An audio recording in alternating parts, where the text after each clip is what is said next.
Askotan galdegin diogu gure buruari non ote dagoen hezkuntza sailburua. Non dago Uriarte Andrea? Hezkuntza batzordean ez, izugarrizko oztopoekin aurkitzen garelako gure agerraldi eskariei erantzutera etor dadin sailburu Andrea. Hezkuntza mahai sektorialean ez, langileekin adosten. Ikusten dugulako ez dagoela negoziaziorik.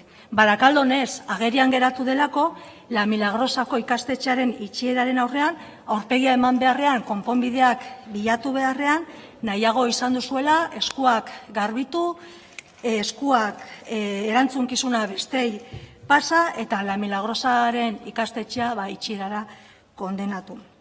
Egia esan, hezkuntza sailburuaren arrastoa jarraitzea ez da erreza izaten ari sailburua aurkitzea. Behintzat, gaur hemen zaitugu eta eskertzen dugu zure presentzia, eskertuko genizuke ere planteatu dugun ondorengo galdera erantzungo bazenu. Hezkuntza sailak uste aldu La Milagrosaren itxierak Barakaldoko hezkuntza eskaintza hobetzen duela? Eskerrik asko. Eskerrik asko, Ubera Anderea, erantzuteko Uriarte Anderea, zurea da hitza.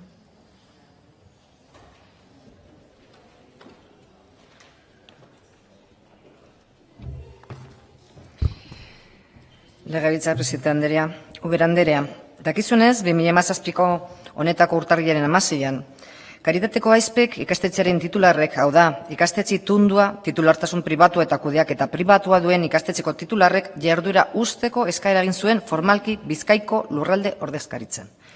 Ordutik, luze eta zabal eztabaidatu dugu legebiltzar honetan, eta gai honen inguruan eman ditugun pausu guztien inguruko berri zehatza ere ekarri dugu.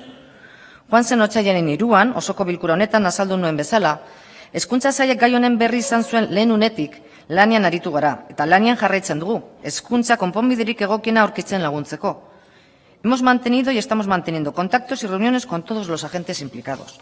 Adicionalmente, tal y como trasladé en mi comparecencia del pasado 13 de marzo ante la Comisión de Educación, es nuestra obligación y principal preocupación como Departamento de Educación proteger en todo momento el derecho de la enseñanza de nuestros niños y niñas, garantizando una matriculación en tiempo y modo que permita programar los ajustes necesarios para conseguir una respuesta educativa adecuada, a la cual nos hemos comprometido y seguimos comprometiéndonos como apuesta de Gobierno.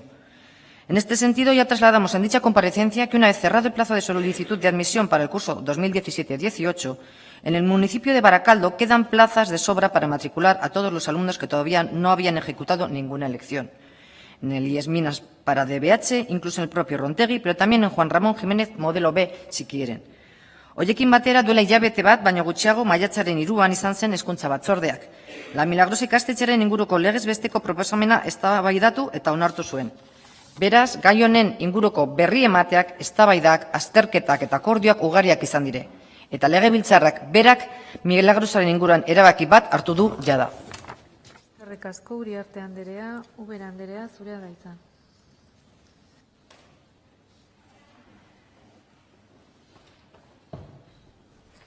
Ez didazu erantzun Uriarte Andrea.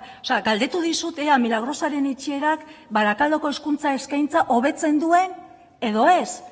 Zeren, ez badu hobetzen, garbi dago inplikatu behar zarela, eta ez zarete inplikatu, ez dagoenez eztabaidarik, ez dituzu hezkuntza komunitateko eragileak hartu, ez dagoenez negoziaziorik, ez elkarrizketarik, ez da ez adostasunik. Eta egin duzuen gauza bakarra da, bizkarra eman, eskua garbitu eta erantzukizuna bestei pasa. Eta egin duzuena da, PSeren eta Alderdi Popularraren laguntza estimazinarekin ikastetxe bat itxi. Eta Barakaldoko hezkuntza eskaintzaren egoera da nahiko komplikatua baldin bazen, orain are komplikatuagoan jartzen duzu. Hori da hezkuntza sailak bultzatu behar duen kalitatezko hezkuntza, hori da kalitatezko hezkuntza garatzeko baldintzak bideratzea, Uriarte Andrea. Hau momentu aproposa zen Barakaldoko hezkuntza komunitatean esku hartzeko, dauden beharrei erantzun bat emateko.